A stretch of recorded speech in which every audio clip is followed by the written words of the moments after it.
official role. I am the Fairy King and Queen's Royal Guard. It's a very, very important job role. But yes, I've been guarding them, making sure that the royal visits have been going smoothly, and that everyone has got a chance to meet their magical majesties while they've been visiting the human realm for the particularly special occasion of the Fairy Fair.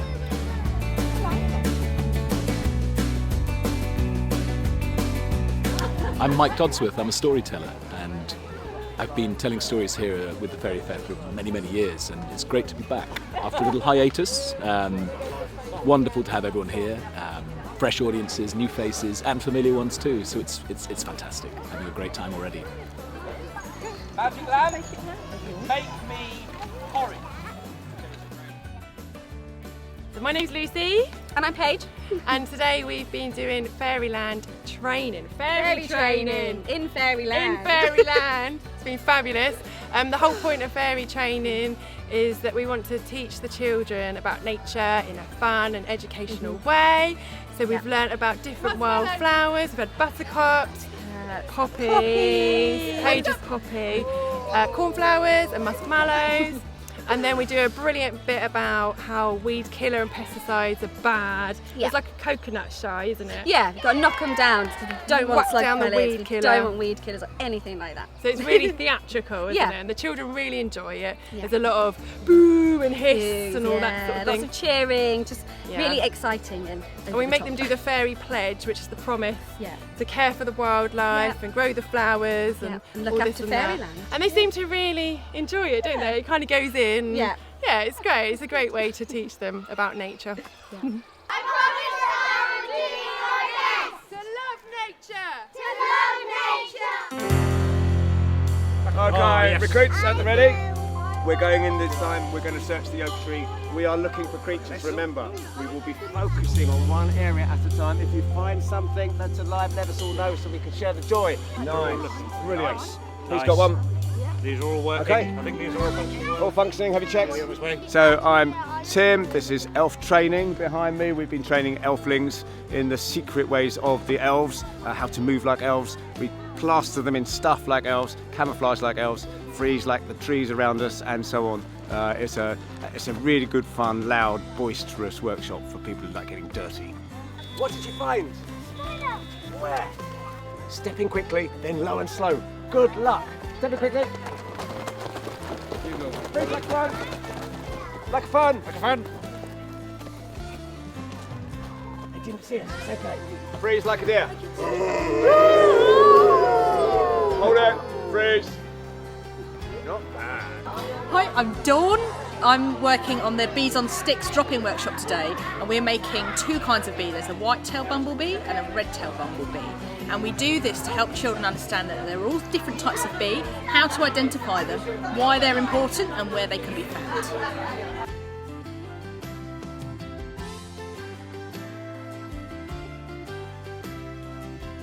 Hi there, my name is Leah and I'm with the Fairyland Trust, and today at the Fairy Fair we are making magical wands.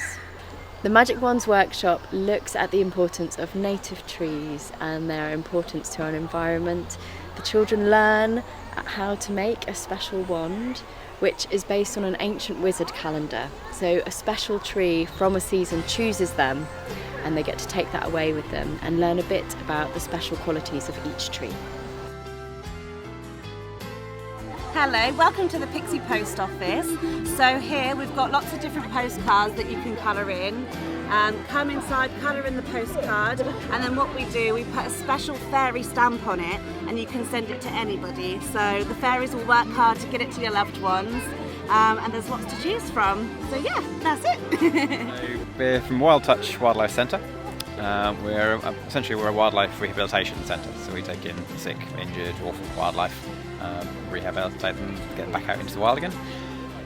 We also take in exotics, so exotic pets that people have had and rehome those. But we also do a lot of education work, so all the birds that we've got with us are educational birds. They're trained to visit schools and events and things, and kind of get kids sort of back in touch with nature really, and sort of seeing the animals up close that they wouldn't get a chance to see normally. Hi, I'm Vicky and I'm here making fairy crowns today. In our fairy crown workshop we use different native trees and different native wildflowers to teach kids about seasons and to teach them about the importance of wildflowers. We have all sorts of different props to teach them all about the changing of the seasons. We read them a little story about fairies making fairy crowns for their celebrations. Hi, I'm Cos. I'm Mandy. And we are the Bumble Burrow Makers. This is a workshop all about queen bumblebees. So when the children come in, they will be making these lovely little queen bumblebee burrows, and they learn all about how amazing these gorgeous little creatures are. And then they take that away to keep forever. Yeah, and it's all about encouraging them to keep nice spaces in the garden that will attract bees and the importance of the bees. Hi, I'm Penny and I'm here volunteering today with the Fairyland Trust, and this is our butterfly drop-in workshop. So we're making lots of different butterflies. Today we've got the holly blue and we've got the lovely brimstone, and what we want to do is teach the children about the different butterflies, about what the food plants are for the caterpillars, and also what flowers they like. So the lovely yellow brimstone here loves the primroses. They're in flower really early, so it's all about getting children to understand about the nature that's around them and what they can do in their own gardens to help encourage more. I'm Philippa and I'm the head gardener.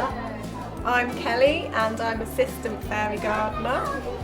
And what we hope to do today is teach little children and their parents where to plant the wildflowers. Plant them in the right place, and we're making these pretty little fairy gardens. You've got a little path, the shelter, where the fairies sleep, and a primrose emblem to go on top. And it's all natural treasures, so you can find your own natural treasures and add to them on Yes, your way. and they plant this in their garden, and this is biodegradable. So all window boxes or pots, you know, whatever someone has. We deliberately make a bad one so the kids look better. True. Do you know what noise he made as he was having cute chunks bitten out of his bum? What does the fairy fair mean to me? Well, a whole load of friends, lots of pixies and fairies, some beautiful woods, and a great message, you know, which is all about connecting children and family to nature. I mean, that's definitely what we need. Hello, I'm Dr. Caitlin. I'm one of the chief vets here in the Fairyland Wildlife Hospital. So here we welcome up to about 20 children at a time with their parents, and they come to help care for soft toy native animals. So we have the whole range, land and water. They come in, we have usually emergency arrival several times a day in a stretcher. They come in, they have to diagnose and treat their animals. So we have an array of our medical and scientific equipment, every medicine known to fairy kind, from poorly paw cream to prickle lotion. So we work with the young vets to help them diagnose and cure their animals, and once they've achieved that, which amazingly they always do, we have a 100% survival rate in fact, then we move into our habitat zone, which is in the other half of our highly sterile technological field hospital. It's habitats on the other side. So once the animals are better, they need to move into the feeding stations and rehydration area. They find their correct homes and the correct food for each species. So the reason we do this, we're trying to familiarise really young children with all of our native animals and to start to learn about the habitats they live in and the food that they need, so that in order as they grow older they will hopefully have the language and the knowledge to help protect them and nurture them. Hello, I'm Emma and I am making fairy houses at the Fairyland Trust. It's one of my favourite workshops, particularly because we don't need anything other than what we find in nature and what the children find. So we encourage them to go foraging and look for interesting bits. And there are a lot of interesting bits in the woodland that they probably wouldn't recognise or even see until they start looking harder. So we have some examples down here of a fairy house. It's been made kind of like a lean-to, and someone has foraged a nice piece of wood which has been turned into a sofa.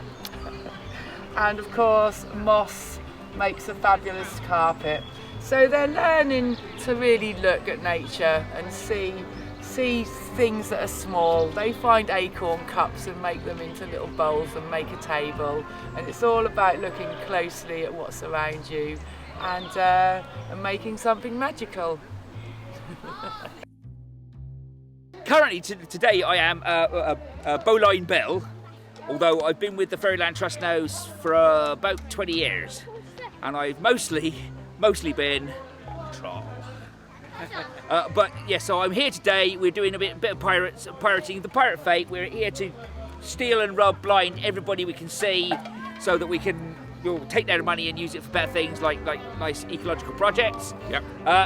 We are effectively doing a bit of the Pirates Against Pollution. We've always had that. We've had that now for about 10, 15 years, off and on. We always have that idea of the anti-pollution message, sustainability. But here, this is really for parents to be able to put their children in here and have them go ape.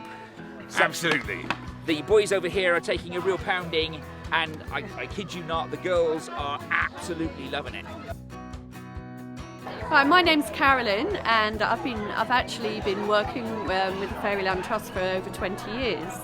And today I'm making magical moths for children. We've got a choice this morning of two. We've got like an ermine moth or an elephant hawk moth. Hi, my name's Jenny, and I've been helping make magical moths as well. And I want to tell you a little bit about what you can do to help with our magical moths. Because what a lot of people don't know is that moths, their caterpillars, will often only feed on certain types of plants. And if those plants aren't there, then the caterpillars have nothing to eat. And then we lose our magical moths. So if you help and plant the right plants in your garden, then you can help these lovely creatures flourish and live long lives, and their caterpillars will have something to eat. Can you? Marvellous. I know that by planting these wildflowers in the right places, we will bring so much joy to Mr. B, to all the wildflowers and all the magical creatures.